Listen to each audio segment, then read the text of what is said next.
Hello friends, मैं आनंद पांडे बहुत बहुत स्वागत करता हूं आपके अपने यूट्यूब चैनल रैंकर्स 2.0 पर। आज के इस वीडियो पर हम बात करने वाले हैं आरपीएफ कांस्टेबल 2025 के लिए महत्वपूर्ण आईएमपी जो जीके के क्वेश्चन है वो हम इस वीडियो पर कवर करने वाले हैं। और लगातार मैं आपको वीडियो प्रोवाइड करा रहा हूँ। पार्ट नंबर 3 ये है जिस पर हम फिर से आरपीएफ कांस्टेबल के लिए महत्वपूर्ण जो जीके के क्वेश्चन है वो हम कवर करने वाले हैं। 10 मिनट में 25 क्वेश्चन का ये शो आपके लिए बहुत फायदेमंद होगा और लगातार मैं आपको ऐसे क्वेश्चन प्रोवाइड कराऊंगा जो कि प्रीवियस एग्जाम पर पूछे भी गए हैं और आने वाले एग्जाम की दृष्टि से बहुत ज्यादा महत्वपूर्ण है। तो बिना किसी देरी के शुरू करते हैं हमारे इस वीडियो को। हमारा पहला क्वेश्चन है, निम्न में से कौन सा पर्वत भारत और नेपाल के मध्य में स्थित है? निम्न में से कौन सा पर्वत भारत और नेपाल के मध्य में स्थित है? तो आपको याद होगा फ्रेंड्स, जो हमारा कंचनजंगा है, ठीक है, जो हमारा कंचनजंगा जो पर्वत है, ये फ्रेंड्स भारत और नेपाल के मध्य में स्थित है। ऑप्शन नंबर डी आपका जो है ये राइट आंसर हो जाएगा। आगे बढ़ते हैं क्वेश्चन नंबर सेकंड पर। त्र्यंबकेश्वर से त्र्यंबकेश्वर से किस नदी का उद्गम स्थल है? किससे? त्र्यंबकेश्वर से पूछा है। तो आपको याद रखना है, त्र्यंबकेश्वर से जो हमारी गोदावरी नदी है, कौन सी नदी फ्रेंड्स? गोदावरी नदी जो है इसका उद्गम जो है वो त्र्यंबकेश्वर से हुआ है। राइट आंसर हो जाएगा ऑप्शन नंबर डी, गोदावरी। ठीक है, अगला क्वेश्चन पे बढ़ेंगे। निम्न में से कौन क्षत्रिय वंश के एक प्रमुख ज्ञांत्रिक के किसके ज्ञांत्रिक के पुत्र थे? चार ऑप्शन है आपके पास, तो याद रखेंगे इसमें से जो ऑप्शन नंबर हमारा बी है फ्रेंड्स, वर्धमान महावीर। वर्धमान महावीर जो थे ये क्षत्रिय वंश के एक प्रमुख ज्ञांत्रिक के पुत्र थे। ऑप्शन नंबर आपका जो बी है ये राइट हो जाएगा। अगला क्वेश्चन है हमारा, बुद्ध ने महापरिनिर्वाण कहाँ प्राप्त किया था? ठीक है, क्या पूछा है आपसे? महापरिनिर्वाण। तो जो बुद्ध है, ठीक है, महात्मा बुद्ध है, इन्होंने महापरिनिर्वाण ये फ्रेंड्स यूपी के उत्तर प्रदेश के कुशीनगर में इन्होंने जो महापरिनिर्वाण है ये प्राप्त किया था। ऑप्शन नंबर ए आपका जो है ये राइट आंसर हो जाएगा। बढ़ते हैं अगले क्वेश्चन की ओर। क्वेश्चन नंबर 5 है हमारा, नीली क्रांति का आरंभ किस पंचवर्षीय योजना के अंतर्गत किया गया था? ठीक है, तो क्या क्या पूछा है आपसे?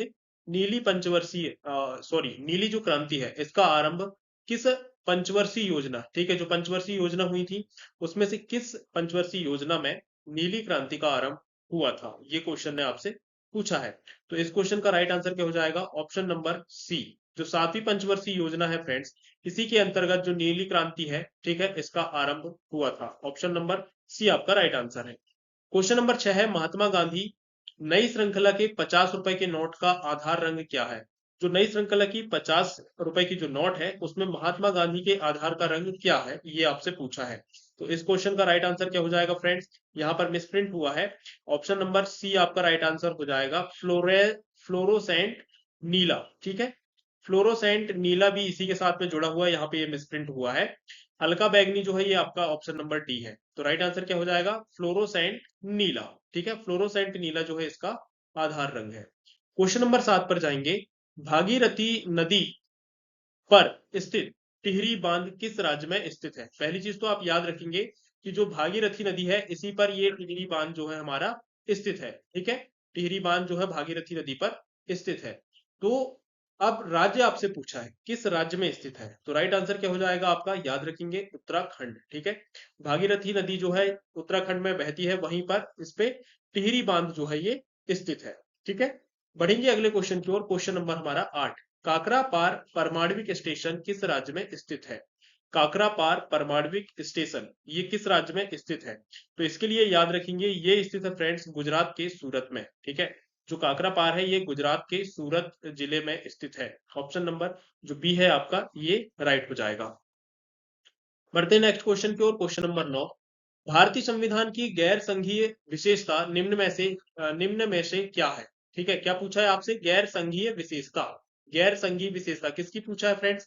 भारतीय संविधान की। तो राइट आंसर क्या हो जाएगा? एकल संविधान। एकल संविधान जो है ये गैर संघीय विशेषता है। ऑप्शन नंबर ए आपका राइट आंसर हो जाएगा, जिसे हम एकीकृत संविधान भी कहते हैं। ऑप्शन नंबर ए आपका राइट हो जाएगा। अगला क्वेश्चन है हमारा, क्षेत्रफल की दृष्टि से भारत का सबसे छोटा केंद्र शासित प्रदेश कौन सा है? भारत का सबसे छोटा केंद्र शासित प्रदेश जो कि है कौन? लक्षद्वीप। इसका जो क्षेत्रफल है फ्रेंड्स मात्र 32 वर्ग किलोमीटर है। कितना? 32 वर्ग किलोमीटर इसका जो है वो क्षेत्रफल है। ठीक है, ये भी आपको याद रखना है। राइट आंसर क्या हो जाएगा? Option number D, Lakshadweep. अगले क्वेश्चन पर बढ़ेंगे, क्वेश्चन नंबर 11। संपत्ति के अधिकार को मौलिक अधिकार की सूची से किस संविधान संशोधन के अनुसार हटाया गया?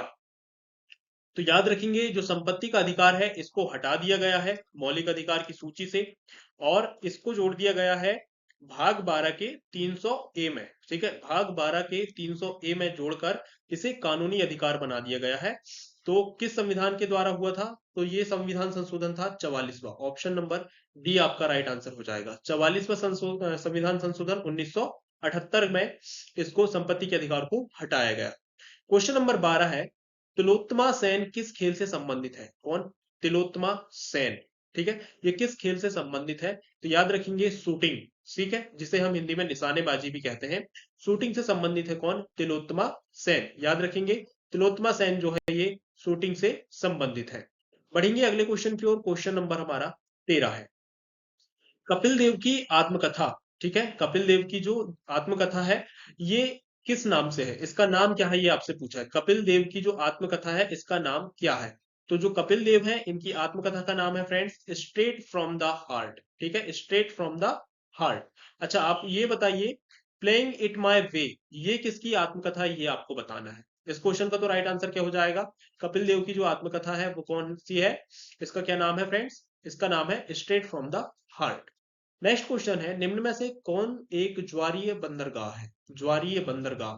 तो याद रखेंगे, जो कांडला बंदरगाह है यह एक ज्वारीय बंदरगाह है। कैसा बंदरगाह है? ज्वारीय। कहां पर स्थित है? तो कांडला जो है इसका इसका जो अलग नाम है, कांडला बंदरगाह जो है इसका जो अन्य नाम है वो है क्या? दीनदयाल बंदरगाह। दीनदयाल बंदरगाह। और किस राज्य में स्थित है? तो ये फ्रेंड्स गुजरात में स्थित है। राइट आंसर क्या हो जाएगा आपका? कांडला बंदरगाह, जिस जो कि एक ज्वारीय बंदरगाह है। अगले क्वेश्चन पर बढ़ेंगे, क्वेश्चन नंबर 15 पर। अढ़ाई दिन का झोपड़ा, काफी इंपोर्टेंट क्वेश्चन है। अढ़ाई दिन का झोपड़ा, इसका निर्माण किस शासक ने करवाया था? अढ़ाई दिन का जो झोपड़ा है इसका जो निर्माण है ये किसने करवाया था? तो कुतुबुद्दीन ऐबक। ठीक है, अढ़ाई दिन का जो झोपड़ा है फ्रेंड्स ये बनवाया था कुतुबुद्दीन ऐबक ने। ठीक है, याद रखेंगे कुतुबुद्दीन ऐबक के द्वारा अढ़ाई दिन का जो झोपड़ा है इसका निर्माण जो है वो कराया गया था। अगला क्वेश्चन है, किस शासक के द्वारा नालंदा विश्वविद्यालय, नालंदा विश्वविद्यालय इसकी स्थापना की गई थी? किस शासक के द्वारा? तो नालंदा जो विश्वविद्यालय है इसकी स्थापना करवाया था किसने? कुमार गुप्त प्रथम ने। ऑप्शन नंबर सी आपका राइट आंसर हो जाएगा। क्वेश्चन नंबर हमारा 17वां है, निम्न में से कौन सा नृत्य उत्तर प्रदेश का एक लोक नृत्य है? उत्तर प्रदेश का लोक नृत्य है। तो याद रखेंगे, जो रासलीला है ये भी उत्तर प्रदेश का है। इसके बाद मयूर नृत्य में आ जाएंगे तो मयूर नृत्य भी उत्तर प्रदेश का है। इसके बाद ख्याल नृत्य में आ जाएंगे तो ये भी उत्तर प्रदेश का लोक नृत्य है। तो फिर राइट आंसर क्या हो जाएगा फ्रेंड्स? ये जो तीनों है ये किसके? उत्तर प्रदेश के लोक नृत्य है। ठीक है, तो ऑप्शन नंबर जो आपका डी है, ऑप्शन नंबर डी, ये आपका राइट आंसर हो जाएगा। आगे बढ़ेंगे क्वेश्चन 18 पर। Santosh trophy, Durand cup, Rovers cup किस खेल से संबंधित है? देखिए, आपसे कितने कप पूछा है? ये पहला हो गया संतोष ट्रॉफी, अगला क्या हो गया? डूरंड कप, फिर क्या हो गया फ्रेंड्स? Rovers cup. ये तीनों किस खेल से संबंधित है? ठीक है, तो ये जो तीनों है ये किस खेल से संबंधित है? ये है फ्रेंड्स फुटबॉल से संबंधित। ठीक है, जो डूरंड कप है ये भी फुटबॉल से संबंधित है, जो संतोष ट्रॉफी है ये भी फुटबॉल से संबंधित है, इसके बाद में जो रोवर्स कप है ये भी फुटबॉल से ही संबंधित है। तो राइट आंसर क्या हो जाएगा आपका? फुटबॉल। ऑप्शन नंबर सी आपको याद रखना है। आगे बढ़ते हैं क्वेश्चन नंबर 19 पे। कानपुर शहर, ठीक है, कानपुर जो शहर है इसमें जो 1857 का जो विद्रोह हुआ था इसका नेतृत्व किसने किया? ठीक है, 1857 में कानपुर में जो विद्रोह हुआ था उसका नेतृत्व किसने किया ये आपसे पूछा है। तो कानपुर का नेतृत्व किया था फ्रेंड्स किसने? नाना साहेब ने। ठीक है, नाना साहेब के द्वारा कानपुर में 1857 के विद्रोह का नेतृत्व किया गया था। ऑप्शन ए आपका राइट हो जाएगा। क्वेश्चन नंबर 20 है, किसी राज्य के राज्यपाल को राष्ट्रपति के द्वारा अपने हस्ताक्षर और मुहर सहित अधिपत्र द्वारा किस अनुच्छेद के तहत नियुक्त किया जाता है? देखो, कुल मिला के क्वेश्चन ये है कि किस अनुच्छेद के तहत राज्यपाल को राष्ट्रपति के द्वारा नियुक्त किया जाता है। लेकिन इसी क्वेश्चन को उसने घुमा फिरा के पूछा है। अगर आपको नॉर्मल क्वेश्चन का आंसर पता है कि राज्यपाल को राष्ट्रपति किस अनुच्छेद के तहत नियुक्त करता है, अगर ये नॉर्मली आपको पता है और आप कंफ्यूज नहीं हो रहे इस क्वेश्चन को पढ़ के, तो आप इसका आंसर दे पाएंगे। अगर आप कंफ्यूज हो जाएंगे तो आप इस क्वेश्चन का आंसर गलत कर देंगे। जानने के बाद भी। सिंपल सा क्वेश्चन है, राष्ट्रपति किस अनुच्छेद के तहत राज्यपाल को नियुक्त करता है? तो और इस सिंपल से क्वेश्चन का आंसर क्या हो जाएगा? इस सिंपल से क्वेश्चन का आंसर हो जाएगा अनुच्छेद 155, 155। ठीक है, अनुच्छेद 155 के तहत जो है राष्ट्रपति राज्यपाल को नियुक्त करता है। बढ़ते हैं अगले क्वेश्चन पर, क्वेश्चन नंबर 21वां। सविनय अवज्ञा आंदोलन, सविनय अवज्ञा आंदोलन, ठीक है, जो कि 1930 में हुआ था, इसका आपसे क्या पूछा है, मुख्य कारण क्या है?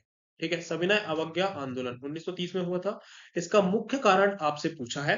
तो इस क्वेश्चन का राइट आंसर क्या हो जाएगा?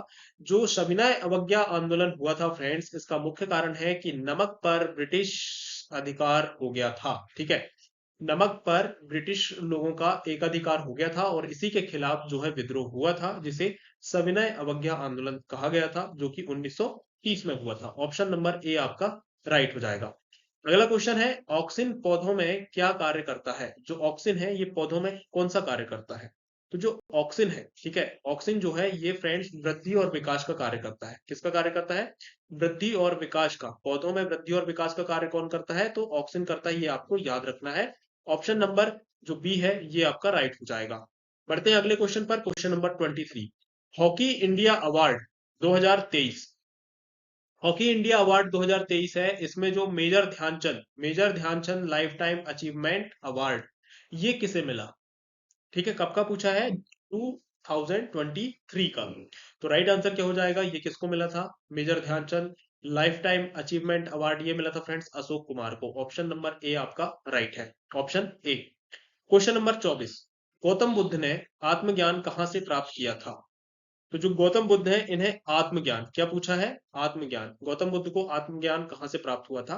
तो गौतम बुद्ध को आत्मज्ञान जो है ये प्राप्त हुआ था फ्रेंड्स बोध गया से। कहां से प्राप्त हुआ था? बोध गया। ऑप्शन नंबर 24 आपका राइट आंसर हो जाएगा, बोध गया। क्वेश्चन नंबर 25 है, जो कि हमारे इस वीडियो का अंतिम क्वेश्चन है। गति का दूसरा समीकरण किसके मध्य संबंध को दर्शाता है? जो गति का दूसरा समीकरण है, अच्छा दूसरा समीकरण क्या है ये जरा आप कमेंट बॉक्स पर बताइएगा, कि गति का दूसरा समीकरण क्या है ये आपको कमेंट बॉक्स पर बताना है। यहाँ पर पूछा है किसके मध्य संबंध को दर्शाता है, तो मैं आपको बता दूं कि जो गति का दूसरा समीकरण है ये स्थिति और समय के बीच, ठीक है, ऑप्शन नंबर बी आपका राइट आंसर हो जाएगा। स्थिति और समय के बीच में संबंध को दर्शाता है। ऑप्शन नंबर बी आपका राइट आंसर हो जाएगा। फ्रेंड्स बहुत बहुत धन्यवाद वीडियो पर अंत तक बने रहने के लिए। अपना जो सपोर्ट है वो हमसे बनाए रखिएगा। लगातार हम आपको नए नए क्वेश्चन प्रोवाइड कराते रहेंगे और हर वीडियो का जो पीडीएफ फाइल है वो आपको हमारे टेलीग्राम चैनल पर मिल जाएगा। और टेलीग्राम चैनल की जो लिंक है वो हम नीचे डिस्क्रिप्शन बॉक्स पर दे रखे हैं, वहां से आप हर वीडियो का पीडीएफ फाइल फ्री में डाउनलोड कर सकते हैं, पढ़ सकते हैं, मॉक टेस्ट लगा सकते हैं। लगातार मैं वीडियो आपको प्रोवाइड कराऊंगा और अलग अलग टॉपिक वाइज, ठीक है, जैसे संविधान हो गया, खेल हो गया, पुरस्कार हो गए, कप हो गया, ट्रॉफी हो गई, इन सब से अलग अलग रिलेटेड जो क्वेश्चन बन पाएंगे मैं आपको प्रोवाइड कराता रहूंगा। तो जुड़े रहिए हमारे साथ, मिलता हूं अगले वीडियो पर। जय हिंद, वंदे मातरम।